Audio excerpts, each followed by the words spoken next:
Bonjour à tous, ravie que vous ayez décidé de me rejoindre aujourd'hui. Aujourd'hui, c'est mercredi, et les mercredis, nous nous concentrons sur Proverbe 31. Je vais méditer dans Proverbe 31, verset 11. Lisons. Le cœur de son mari a confiance en elle, le bénéfice ne manque pas. D'habitude, regardons différentes versions, afin de comprendre ce verset sous les angles différents. Son mari place sa confiance en elle, elle ne lui gaspille pas son bien. Her husband has full confidence in her and lacks nothing of value. Son mari a confiance en elle, il ne manquera pas de bien dans sa maison. Prions. Seigneur, je prie pour que toute personne connectée reçoive l'esprit de sagesse et de révélation. Au nom de Jésus. Quel mot vous saute aux yeux dans ce verset? Moi, je trouve intéressant qu'ils disent que c'est le cœur qui fait confiance. Et non simplement, il lui fait confiance. Ça me pousse à réfléchir pourquoi c'est si important de le préciser. Recherchons d'abord la définition du mot cœur.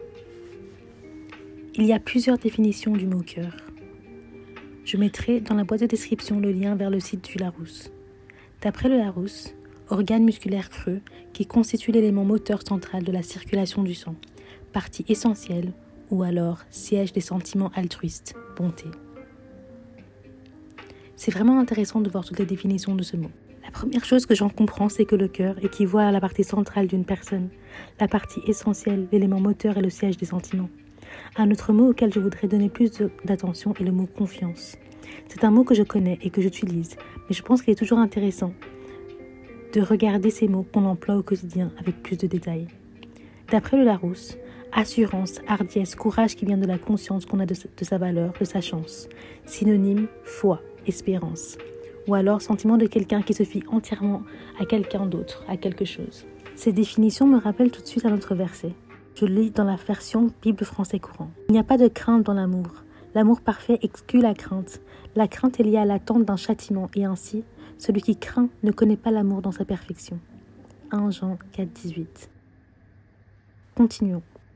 Le bénéfice ne manque pas. Bénéfice. Selon le Larousse, tout avantage produit par quelque chose, état ou action. Relisons la phrase avec notre compréhension actuelle.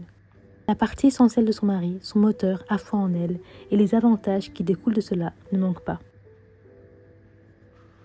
Passons à un temps de réflexion.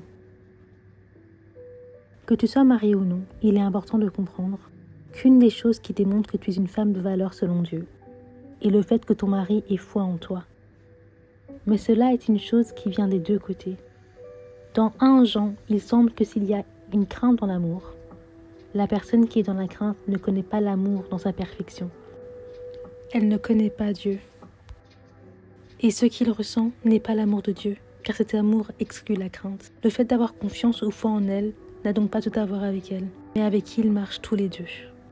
Si c'est l'amour de Dieu qui exclut la crainte, et qu'il n'y a que comme ça que notre cœur sait avoir pleinement confiance en quelqu'un, sans crainte, alors serait-il fou de penser que cette confiance est basée sur la relation qu'ils ont tous les deux avec Dieu et le fait de voir Dieu pleinement à l'œuvre dans l'autre?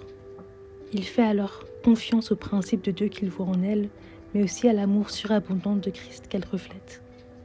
C'est ici que, pour moi, le verset prend tout son sens. Ce n'est pas la perfection qui fait de la femme de valeur une personne de confiance. C'est son amour et surtout son obéissance à Dieu.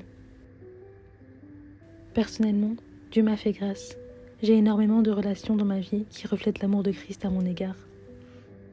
En effet, dans ces relations, pas dans toutes mes relations, mais dans ces relations-là, je n'ai aucune crainte. Je n'ai aucune perte de confiance. Il n'y a aucun jugement. Les querelles sont presque inexistantes. Et même quand elles viennent, cela se résout très rapidement avec une repentance mutuelle. Ces relations me réconfortent, mais m'aident également à me souvenir de qui je suis, quand moi j'ai oublié. Mon cœur a une pleine confiance en eux, et de par cela, je récolte des bénéfices incroyables, car on passe des distractions que cause la crainte aux bénédictions qu'apporte l'amour.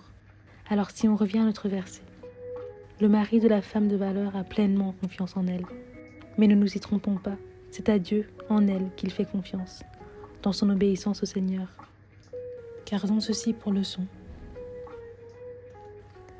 Dieu, au travers de nous, est toujours la plus belle chose qu'on aura à offrir. la chose qui nous met à part. Prions. Seigneur, nous te rendons grâce pour ce moment.